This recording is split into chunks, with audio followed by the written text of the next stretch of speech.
sûr, on peut parler autour de ce qui est écrit, mais ce qui est important, c'est garder l'écriture. L'écriture, c'est la parole de Dieu. La parole de Dieu, elle est vivante. Elle est vivante. Et il nous faut la recevoir, la vivre pleinement. Alors, on va partager pendant peut-être 2 mercredis, si on ne fait pas tout ce soir, 8 clés pour vivre un véritable réveil. 8 clés. Alors ça fait beaucoup de clés, tout ça, ça fait un trousseau assez lourd, mais ça nous donne des opportunités, des directions, etc. On a besoin de direction. Faute de révélation, faute de direction, mon peuple, il périt. On a besoin de recevoir des directives. D'abord, Jésus est notre directeur, et c'est lui qui nous communique ces directives.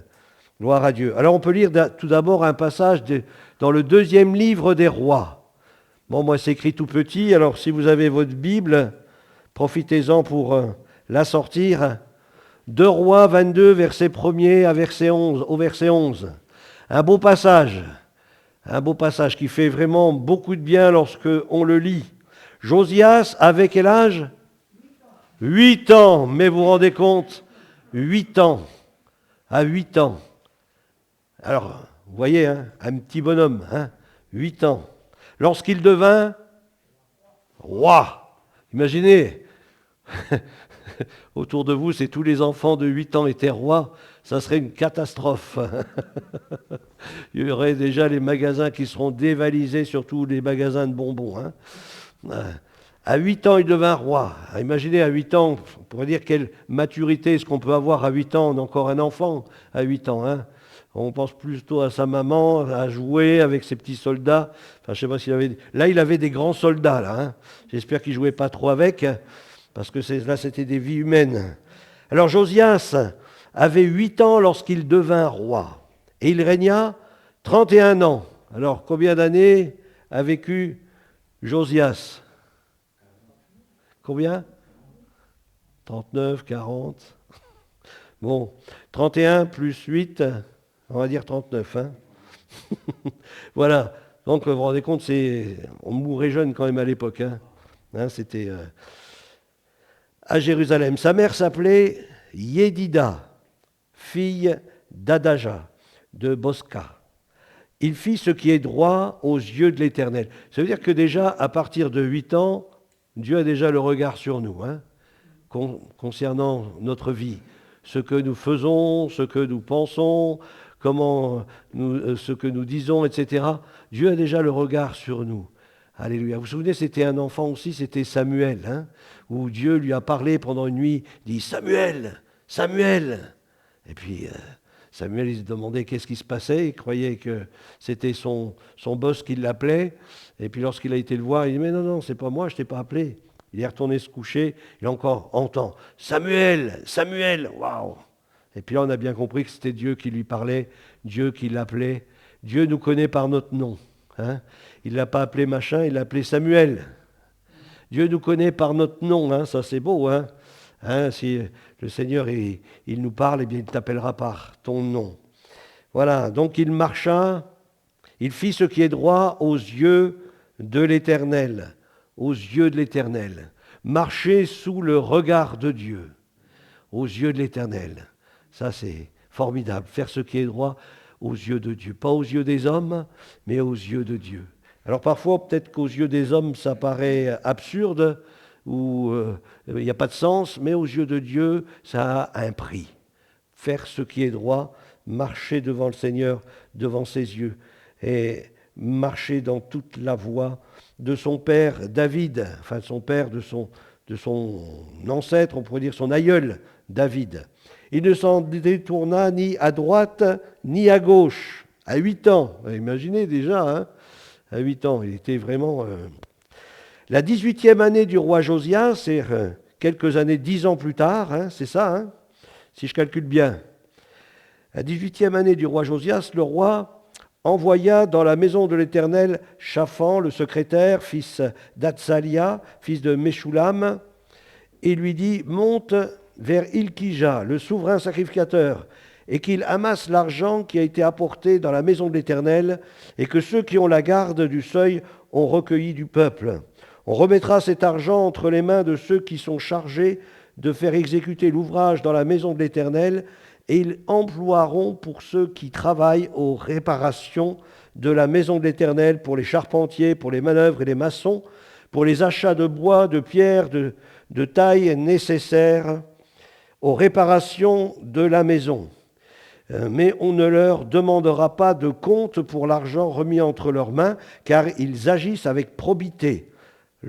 Alors Hilkija, le souverain sacrificateur, dit à Shaphan, le secrétaire, « J'ai trouvé le livre de la loi dans la maison de l'Éternel. » J'ai trouvé.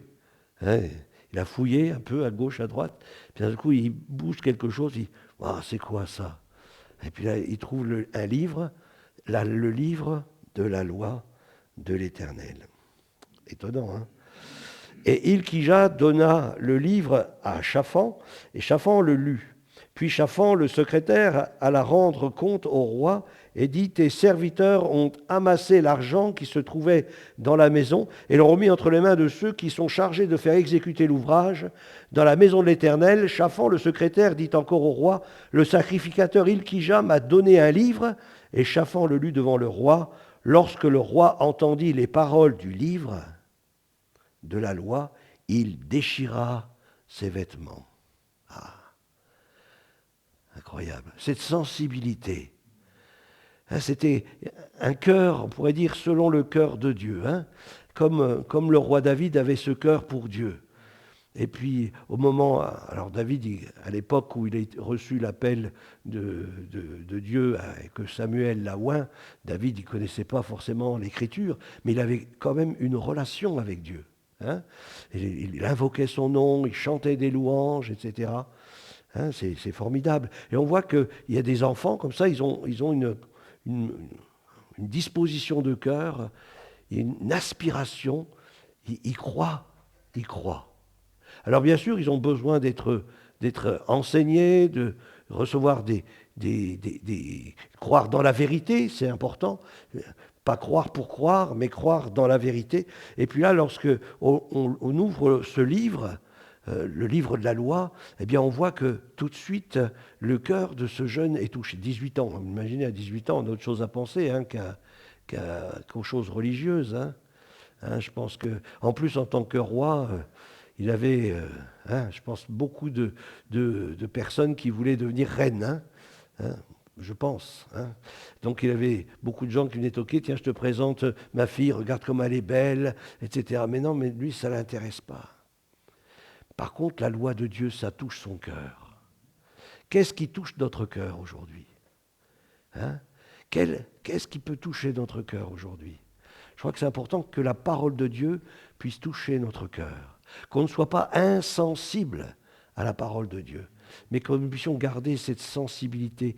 Hein, c'est dans le livre de l'Apocalypse, une des premières églises, où le Seigneur dit, tu as abandonné le feu de ton premier amour, l'amour pour Dieu, cet attachement pour lui. Seigneur, je te suivrai, hein, malgré les mauvais jours, hein, dans les bons comme dans les mauvais jours. Et puis, au fur et à mesure des années, eh bien, on peut dire qu'il y a de la poussière qui s'est mise sur, comme ce livre hein, dans le temple, il y a de la poussière qui s'est mise sur ce livre. Et puis, peut-être qu'il faut un peu souffler sur la poussière, ressortir ce livre, et puis le remettre à sa place d'honneur, à la première place, la parole de Dieu, la remettre à la première place. Et lorsqu'on fait cela, eh bien, des choses peuvent se passer dans notre vie. Et là, on voit ce jeune de 18 ans touché par la parole, touché par le Saint-Esprit, convaincu de péché, il déchire ses vêtements. Il se rend compte de la situation. Dieu parle. Et c'est important de prendre garde quand Dieu nous parle. Pas prendre à la légère quand Dieu nous parle. Dans Matthieu au chapitre 25, versets 1 à 3, à 13, « Alors le royaume des cieux sera semblable à 10 vierges. » Vous connaissez cette histoire? Qui ayant pris leur lampe, alors on a vu plusieurs clés, 8 clés. Hein. La première clé, je pense que c'est cette sensibilité à la parole de Dieu, de ne pas perdre son premier amour, d'essayer de veiller à garder hein, cet amour pour la parole de Dieu, à rester attaché à l'Écriture. Le royaume de Dieu sera semblable à 10 vierges qui, ayant pris leurs lampes, allèrent à la rencontre de l'époux. 5 d'entre elles étaient folles et 5 sages. Les folles, en prenant leurs lampes, ne prirent point d'huile avec elles, mais les sages prirent avec leurs lampes de l'huile dans des vases. Comme l'époux tardait, toutes s'assoupirent et s'endormirent. Alors c'est dommage parce qu'on n'aura pas le son. Enfin, je pense pas. Non, c'est pas Anthony que j'ai pris en flag. Hein. Alors, je sais pas si ça... Moi, j'ai pas de son. Hein. Ah, si.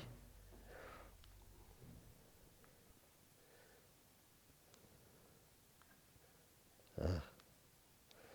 C'est pas ça, c'est pas ça. Voilà, c'est comme ça.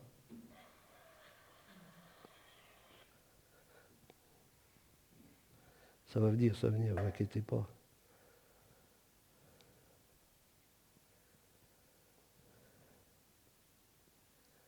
Bon.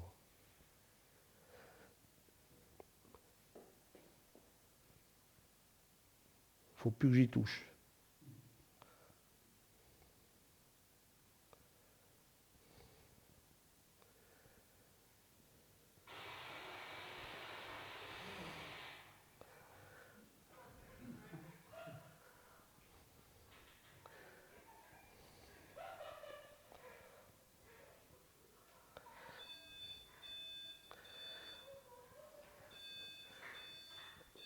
Alors, ce que j'espère, c'est quand le Seigneur y reviendra, ça ne se passera pas comme ça pour les chrétiens.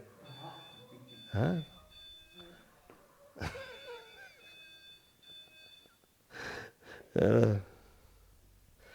Toutes s'assoupirent.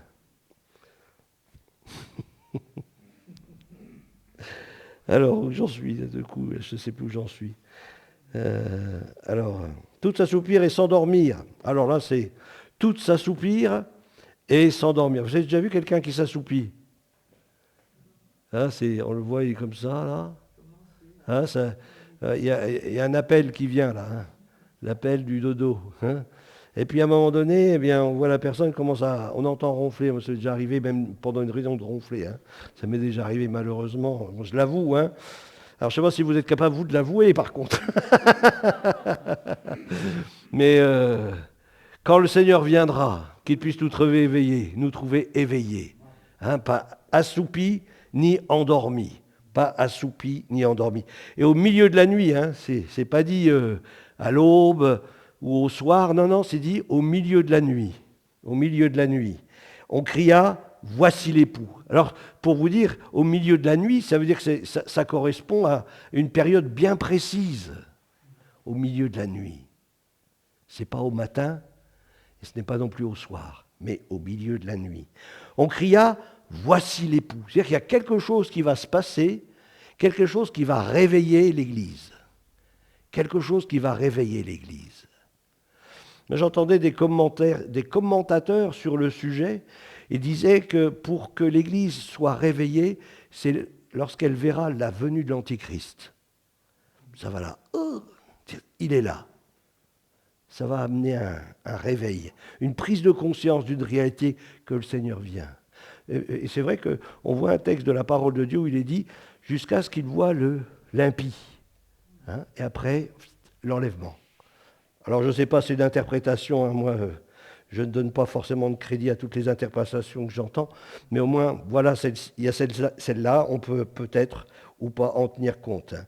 Alors voici l'époux, allez à sa rencontre. C'est-à-dire, réveillez-vous, préparez-vous, etc. Comme je le disais dimanche, est-ce que nous sommes prêts si Jésus revient? Moi, je crois à l'enlèvement de l'Église. Vous savez qu'il y a beaucoup d'assemblées chrétiennes aujourd'hui qui ne croient pas à l'enlèvement de l'Église. C'est incroyable, hein? Et pourtant, pendant des siècles, on a prêché sur ce sujet, sur l'enlèvement de l'Église. Alors, c'est important de se tenir en éveil.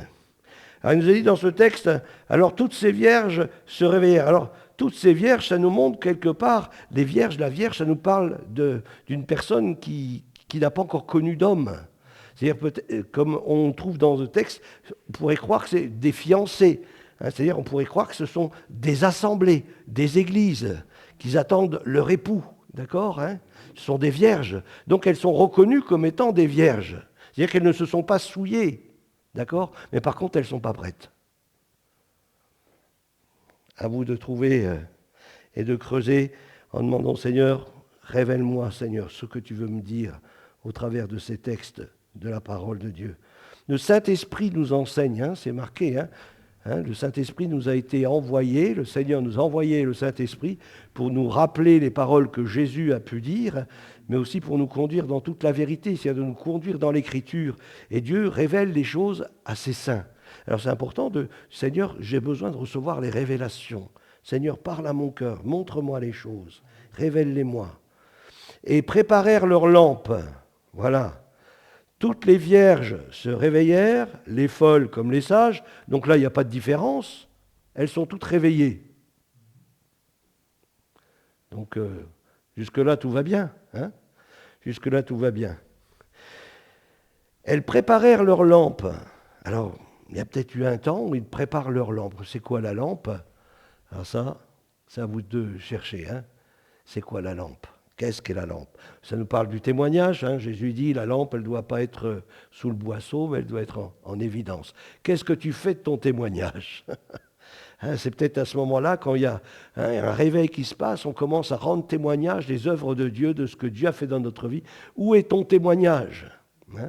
Moi, j'aime beaucoup lorsque je rencontre des frères et sœurs, pour la première fois, je leur dis, mais comment tu as rencontré Jésus? Explique-moi, dis-moi. C'est important d'entendre des témoignages.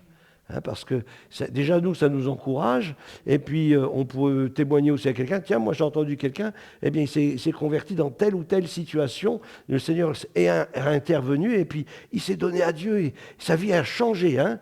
Bon, je donne un exemple. Par exemple, un couple qui vit un naufrage.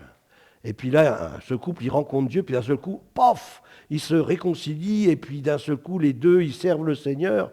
Eh bien, c'est important lorsqu'on rend témoignage à des couples en difficulté en disant, mais tu sais, tout n'est pas fini. Moi, je connais un couple, quand ils ont rencontré Jésus, eh bien, paf, ils se sont de nouveau mis ensemble, et ensemble maintenant, ils servent le Seigneur. Ça encourage, hein. Et tellement d'autres choses, des personnes qui ont été guéries de maladies, et puis on peut raconter à quelqu'un, mais tu sais, moi je connais une personne, par exemple, on a parlé de Vincent, le petit frère de Agnès, qui a un problème, un cancer au niveau du foie. Bien, on peut parler c'est Florian, celui que Monique, elle connaît, oui, je crois que c'est Florian aussi qui s'appelle, eh bien, qui avait aussi un cancer du foie. Monique a été le voir à l'hôpital, elle avait prié pour lui, puis il est sorti, et puis il était guéri de ce cancer. Hein. Donc, à Vincent, je pense que si à Vincent on a l'occasion de lui dire, ben, tu sais, tout n'est pas fini, parce que Dieu est encore aujourd'hui celui qui agit et qui guérit. Hein, je crois que c'est important d'entendre des témoignages. Moi, j'aime bien entendre des témoignages. Avant, on avait des réunions le dimanche après-midi, enfin, je ne sais pas pour vous, mais moi, ça remonte à quelques années maintenant, et puis c'était des réunions spéciales. C'est parce qu'on y prêchait l'évangile, on prêchait le salut. On ne parlait pas d'édification, etc. Non, on prêchait le salut. On prêchait pour que les âmes, elles viennent à rencontrer Christ. Et puis il y avait des témoignages. Témoignages de guérison, témoignages de conversion. Moi, j'étais un fan de ces réunions-là. Hein. Je n'étais pas encore baptisé, je n'étais pas encore vraiment dans le Seigneur, mais j'étais un fan. Je venais à toutes les réunions du dimanche après-midi. J'aimais ça d'entendre les témoignages. Est-ce que vous aimez entendre les témoignages? Oui. Maintenant, je comprends pourquoi on a arrêté de les faire. Mais si on aime les témoignages, je crois que c'est important de rendre témoignage. Déjà, ton témoignage. Donne ton témoignage. Répands partout autour de toi cette bonne nouvelle de ce que Dieu a fait dans ta vie. Qu'a-t-il fait pour toi? Comment est-ce qu'il t'a sauvé? Comment est-ce qu'il t'a délivré? Alors, ils préparent leurs lampes. Et les folles dirent aux sages, en préparant leurs lampes, « Donnez-nous de votre huile, car nos lampes s'éteignent. » Ah, il y a un problème. Ils ont des lampes, mais ce qui manque, ce n'est pas la mèche, mais c'est ce qu'il y a dedans. Alors on suppose que c'est de l'huile. Hein. Ah, il manque de l'huile. Ah, il manque de l'huile. Ah, comment peut-on manquer d'huile en tant que chrétien? Hein, c'est quoi pour vous l'huile? Ben, le Saint-Esprit, oui. Oui. Alors, ils avaient des lampes, oui, avec de l'huile qui brillait, les folles comme les sages. Hein. Mais par contre, ils n'avaient pas de réserve. Hein, c'est la réserve qui manquait. Hein. Ils n'avaient pas de réserve. sa réserve d'huile. Ça manquait de réserve. Ils étaient vite à bout de souffle. La Bible nous dit que le Seigneur, il renouvelle nos forces pendant la marche. Hein, et lorsqu'on marche avec l'Esprit de Dieu, avec le Saint-Esprit, ce n'est pas quelque chose qui il fait une flamme et puis d'un seul coup ça s'arrête. Je crois qu'il nous faut demeurer attachés à celui qui nous remplit, qui nous baptise dans le Saint-Esprit. Vous voyez, je me souviens, c'était les premiers disciples, lorsqu'ils ont été persécutés, parce qu'ils avaient rendu témoignage de ce que le Seigneur était ressuscité. Et puis là, ils se sont retrouvés avec l'Église, dire « Seigneur, vois leurs menaces. Vois, ils sont prêts à nous arrêter. Viens nous fortifier, viens manifester ta gloire. » Puis là, il nous est dit que le Saint-Esprit, de nouveau, il est descendu. Il est descendu. Alléluia. As-tu une réserve dans ta vie ? Est-ce que tu puises régulièrement, chaque jour, dans la présence de Dieu, cette onction du Saint-Esprit dont tu as besoin ? Vous savez, il y en a, ils ont été baptisés du Saint-Esprit il y a 10 ou 15 ans, ils ne savent même plus ce que c'est aujourd'hui. Hein ? Parce que on dirait que la lampe, elle est usée au fond. Hein ? Il faut gratter pour trouver un peu. Mais si on entretient notre lampe, si on fait en sorte pour que notre lampe elle soit toujours remplie du Saint-Esprit, la Bible nous invite à toujours être remplis du Saint-Esprit. Hein, c'est lui qui le dit, hein, c'est le Seigneur qui le dit, d'être constamment rempli du Saint-Esprit, de manière à ce que je ne puisse pas en manquer. Que tu ne puisses pas manquer de l'Esprit de Dieu dans ta vie. Dieu nous a donné un esprit de force, un esprit d'amour, mais aussi un esprit de sagesse. Ne pas manquer de Saint-Esprit. Alléluia.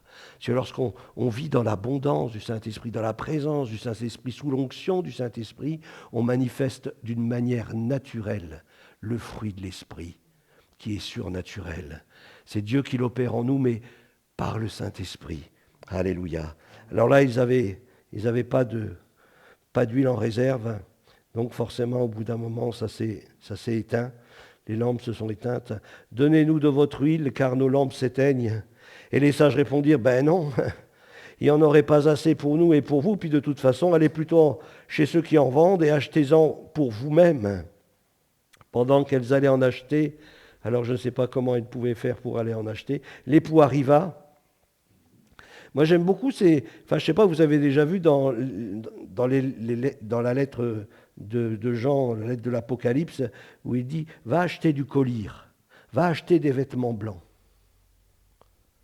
Hein, on va dire, mais non, c'est gratuit, les vêtements blancs. Hein, le salut, il est gratuit. Ouais, mais ça coûte. Ça coûte. Ça te coûte. Il faut te repentir de tes péchés. Il faut te convertir. Hein, ça coûte. Et pour le Saint-Esprit, c'est pareil. Tu crois que tu peux être rempli du Saint-Esprit comme ça ? Non, non, ça coûte. Il faut que tu prennes du temps devant Dieu.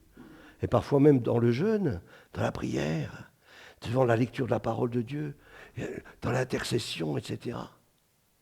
Je crois que c'est important ça nous coûte, il y a un prix. Il y a un prix. Un prix. Et nous voulons, c'est vrai, payer ce prix. Prendre le temps. Ce soir, vous avez payé un prix. Vous êtes venus. Hein, vous avez payé un prix. Vous êtes venus. Et parce que vous êtes venus, bien le Seigneur, il va vous bénir, il va agir, il va vous parler, etc. Il va vous faire du bien, il va vous renouveler. Parce que vous avez payé de votre personne, vous êtes venus pour entendre la parole de Dieu. Lorsqu'on vient à Jésus, Jésus a dit, si quelqu'un a soif, qu'il vienne à moi. Parce que si tu ne viens pas à moi, eh bien tu n'auras pas. Hein ? Et il a promis que si on vient à lui, il nous donnera le Saint-Esprit. Et il nous a dit que des fleuves d'eau vive jailliront de notre sein, comme le dit l'Écriture. Mais pour ça, il faut venir à lui. Il faut venir à lui. Si je ne viens pas à lui, bien je ne vais rien recevoir. Mais si je viens à celui qui donne, bien je vais recevoir en abondance. Et il me faut avoir l'habitude d'aller dans sa présence pour recevoir ce que lui veut nous donner. Pendant qu'elles allaient en acheter, l'époux arriva. Celles qui étaient prêtes entrèrent avec lui dans la salle des noces. Et la porte, voilà, fut fermée. Ça me rappelle une histoire, je ne sais pas pour vous, c'est l'histoire de Noé. Hein ? Il nous a dit que Noé, c'était aussi un prédicateur. hein. Il prêchait la parole de Dieu. Voilà, il va bientôt pleuvoir, venez rentrer dans mon arche, etc., pour vous mettre à l'abri. Enfin, il a prêché, quoi, il a prêché. Puis il nous a dit que tout le monde se moquait de lui. Hein, parce qu'il avait fait un bateau au milieu de la terre, et il n'y avait pas de mer à proximité. Il était complètement fou, Noé. Nous, on ne veut pas suivre un fou. Mais c'est vrai que pour beaucoup de personnes qui nous entourent, l'évangile, c'est une folie. Hein. La Bible nous dit que c'est une folie pour ceux qui périssent. C'est une folie pour ceux qui périssent, mais pour nous qui sommes sauvés, c'est une puissance de Dieu. C'est la puissance de Dieu. Et il nous a dit que lorsque la pluie a commencé à tomber, Dieu ferma la porte. Ce n'est pas Noé qui ferma la porte, mais il nous a dit que Dieu ferma la porte. Pourquoi c'est Dieu qui a fermé la porte? Vous avez déjà réfléchi un peu au sujet? Ah ben c'est sûr. Parce qu'au cri des gens qui étaient dehors, Noé serait battu comme un lion pour rouvrir la porte pour qu'ils viennent. Mais il a fallu que ce soit Dieu qui ferme. Parce qu'il y a un temps, il y a un temps. Il y a un temps pour se repentir, il y a un temps pour se tourner vers Dieu. Il y a un temps. Dieu a fixé des temps. Dieu a fixé des temps et des moments. Et c'est à nous de choisir le temps favorable. La Bible nous dit que le temps favorable, c'est aujourd'hui. Aujourd'hui, c'est le temps favorable. Aujourd'hui, c'est le jour du salut. C'est maintenant qu'il faut saisir le temps favorable. Alléluia. Voilà, donc la porte fut fermée.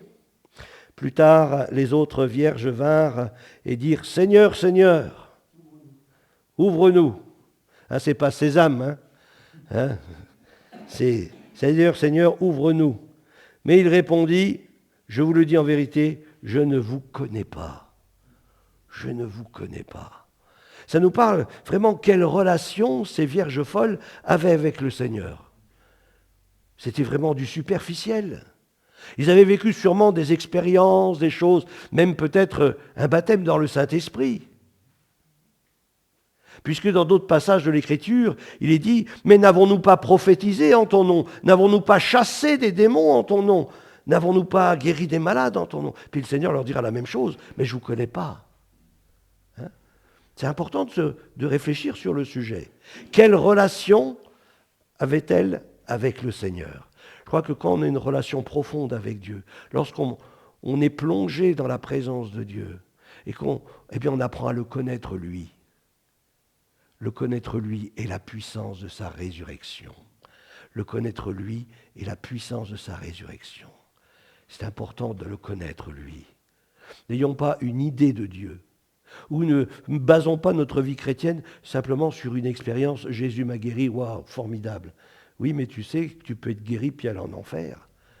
Hein? La parole de Dieu nous invite à l'expérimenter, à expérimenter Dieu, à vivre une véritable nouvelle naissance, une transformation, et à demeurer attaché à lui parce que je suis un sarment et lui, il est le cep et j'ai besoin de sa vie. Que sa vie coule en moi pour que je puisse porter du fruit, parce que sinon je ne vais pas en porter. Et la parole de Dieu nous dit que si j'en porte pas, qu'est-ce qui se passe? Il vient, il coupe le sarment et il le jette au feu. Tout ça, ça se rejoigne. Prenez tous les textes de la parole de Dieu, tout ça c'est cohérent. C'est cohérent. C'est pas fantasmagorique, c'est très cohérent. La bonté et la sévérité de Dieu. La bonté et la sévérité de Dieu. Dans le livre aux Hébreux, il nous en est parlé. Hein, et combien parfois, notre Dieu, c'est vrai, c'est aussi un feu dévorant. C'est aussi un feu dévorant. Et je crois que c'est important de prendre au sérieux les choses de Dieu.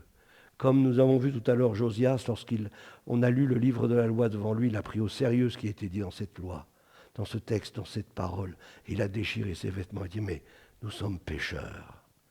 Nous avons besoin de la grâce de Dieu. Nous avons besoin de son secours. Nous avons besoin de son salut. Alléluia. C'est lui qui sauve. Nous ne pouvons pas nous sauver nous-mêmes. Nous ne pouvons pas nous sauver nous-mêmes. C'est lui le sauveur. Alléluia. Et c'est lui qui vient pour nous sauver et nous délivrer. Alléluia. Alors, il nous a dit, les autres vierges vinrent et dirent, Seigneur, Seigneur, ouvre-nous. Mais il répondit, je vous le dis en vérité, je ne vous connais pas. Veillez donc, puisque vous ne savez ni le jour ni l'heure. On va terminer juste avec ces deux passages. Dans 2 Rois, chapitre 22, versets 19 à 20, donc c'est la suite du texte que nous avons lu tout à l'heure, lorsqu'il a déchiré ses vêtements, parce que ton cœur a été touché, c'est Dieu qui parle. Waouh! Que le Seigneur puisse nous parler de la même manière, puisque ton cœur a été touché. Est-ce que tu es touché quand Dieu te parle? Puisque ton cœur a été touché. Que ferons-nous? Vous vous souvenez, c'était le jour de la Pentecôte où Pierre, il a prêché. Il nous a dit, ils eurent le cœur vivement touché, mais que ferons-nous? Et il leur dit, repentez-vous. Repentez-vous et croyez à la bonne nouvelle. Ils eurent le cœur touché.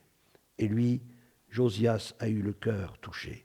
Parce que tu t'es humilié, lui le roi, il a déchiré ses vêtements. Un roi.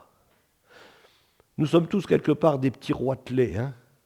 Des fois, on se prend pour ce qu'on n'est pas. Que nous puissions aussi nous déchirer nos vêtements devant Dieu. Dire, Seigneur, c'est toi qui es le roi. Et fléchir nos genoux devant lui. Nous humilier. La Bible nous dit que celui qui s'abaisse, il sera élevé. Mais celui qui s'élève, ben lui, il sera abaissé. Que nous puissions déchirer nos vêtements, reconnaître nos limites, reconnaître ce que nous sommes. Comme dirait quelqu'un, la parole de Dieu le dit, moi je suis sur la terre, mais lui, il est au ciel. Lui, il est au ciel. Et c'est à moi de me soumettre à sa volonté et pas l'inverse. Parce que tu t'es humilié devant l'Éternel en entendant ce que j'ai prononcé contre ce lieu et contre ses habitants, parce qu'il y avait toutes sortes de choses qui seront un objet d'épouvante et de malédiction parce que tu as déchiré tes vêtements. Parce que tu as déchiré ton cœur et que tu as pleuré devant moi. C'est beau quand même, hein? On est dans l'ancienne alliance, là. Hein? Moi, j'aimerais qu'on voie ça aussi dans la nouvelle alliance. Hein? Que des hommes, des femmes qui viennent dans nos réunions, d'un seul coup, ils déchirent leur cœur. Et ils commencent à verser des larmes. Dire, je suis pécheur, qu'est-ce qu'il faut que je fasse? Et puis là, on prie pour les personnes. Crois au Seigneur Jésus. Il a pris ton péché à la croix du calvaire. Il a brisé tes chaînes, crois dans son salut. Tu as pleuré devant moi, moi aussi j'ai entendu, dit l'Éternel. C'est pourquoi voici, je te recueillerai auprès de tes pères. Tu seras recueilli en paix dans ton sépulcre et tes yeux ne verront pas tous les malheurs que je ferai venir sur ce lieu. L'attitude de Josias a décalé les jugements qui devaient s'abattre sur le pays. L'attitude de Josias, un homme, un roi, l'attitude de Josias a fait en sorte que la malédiction, elle s'éloigne. Notre attitude peut faire en sorte que la malédiction s'éloigne. On a un pouvoir, on ne se rend pas compte, mais on a un pouvoir extraordinaire. Au travers de notre consécration, de notre abandon, de nos prières, de notre intercession, on peut faire retarder les choses. On peut pas les annuler, mais on peut les faire retarder. Seigneur, sauve son âme. Donne-lui encore. Vous vous souvenez, c'était Ézéchias. Hein, sa vie a été rallongée. Bien, Dieu peut encore rallonger la vie de quelqu'un qui est près de mourir. Seigneur, redonne-lui des années, redonne-lui des semaines, redonne-lui des jours, qu'il puisse se tourner vers toi, qu'il puisse recevoir le salut. Parce que le plus important, c'est de vivre l'éternité avec Dieu, ce n'est pas de guérir de nos maladies. Hein, parce que à quoi ça servirait d'être guéri puis de partir en enfer, hein? Donc la personne guérie, bien qu'elle puisse se tourner vers le Seigneur et qu'elle puisse l'accepter comme son sauveur. Ça, c'est formidable. Joël, chapitre 2, versets 12 à 17, et on termine là. Maintenant encore, dit l'Éternel, revenez à moi de tout votre cœur.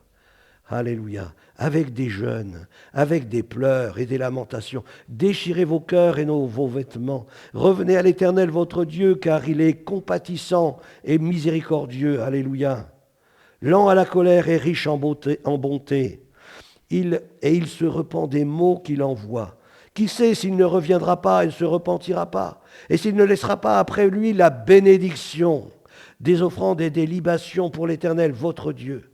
Sonnez de la trompette en Sion, publiez un jeûne, une convocation solennelle, assemblez le peuple, formez une sainte réunion, assemblez les vieillards, assemblez les enfants, même les nourrissons à la mamelle, que l'époux sorte de sa demeure et que l'épouse sorte de sa chambre, qu'entre le portique et l'autel pleurent les sacrificateurs, serviteurs de l'Éternel, qu'ils disent, Éternel, épargne ton peuple, Ne livre pas ton héritage à l'opprobre, aux railleries des nations. Pourquoi dirait-on parmi les peuples, où est leur Dieu? Amen, amen. Et je crois que nous avons un devoir en tant que chrétiens pour notre nation. Pour notre nation. Ne jugeons pas les gouvernants, ne jugeons pas ceux ou celles, ne les jugeons pas, mais déchirons nos vêtements. Seigneur, Seigneur, touche notre nation. Que nous puissions aimer notre nation à tel point de pleurer pour son salut, de pleurer pour sa repentance, pour qu'elle vienne à Dieu. Alléluia, amen. Alors ce sont plusieurs clés qu'il nous faut avoir à notre trousseau. On verra la prochaine fois d'autres clés. Mais déjà, vous en avez eu quelques-unes ce soir. Combien c'est important de vivre un véritable cœur à cœur avec Dieu. Dieu veut que tous les hommes soient sauvés. Dieu veut que la France soit sauvée. Est-ce qu'on a cette pensée de Dieu dans notre cœur? Dieu veut sauver la France. Est-ce que vous y croyez? Que Dieu veut sauver la France? Oui. Dieu veut sauver la France. Et je crois de tout mon cœur que Dieu va souffler de son esprit sur notre pays, et qu'il va agir avec puissance et gloire. Amen. Seigneur notre Dieu, notre Père, nous voulons te remercier pour ta parole. Seigneur, aide-nous à être conséquents par rapport à ta parole et à prendre les bonnes décisions et à avoir les bonnes attitudes. Seigneur, nous avons besoin de grandir en toi afin que nous portions plus de fruits, de vivre constamment sous l'onction de ton esprit. Seigneur, tu nous arroses d'une huile fraîche. Comme tu arroses cette terre qui nous entoure de la rosée du matin, que nos vies, chaque jour, soient arrosées aussi d'une huile fraîche. Alléluia, combien la rosée fait du bien. Combien cette rosée, cette huile qui vient du ciel fait du bien lorsque nous sommes renouvelés, remplis du Saint-Esprit.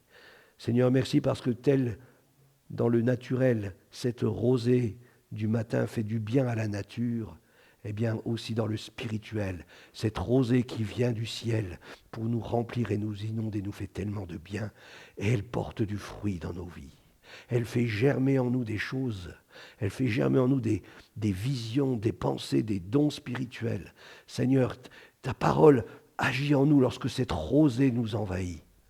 On le chantait dans le passé, fraîche rosée, fraîche rosée. Combien nous avons besoin de ces fraîches rosées, que nous puissions être renouvelés chaque jour dans cette rosée qui vient du ciel. Que ta grâce, ta paix repose sur ton assemblée, notre Dieu, notre Père. Merci de bénir encore tous nos frères et sœurs qui n'ont pas pu venir ce soir. Visite-les, fais-leur du bien, afin que chacun puisse avoir de l'huile en réserve le jour où tu viendras pour nous chercher, dans le nom de Jésus-Christ. Amen. Amen. Gloire à Dieu. Voilà. On verra la prochaine fois la suite. Soyez bénis.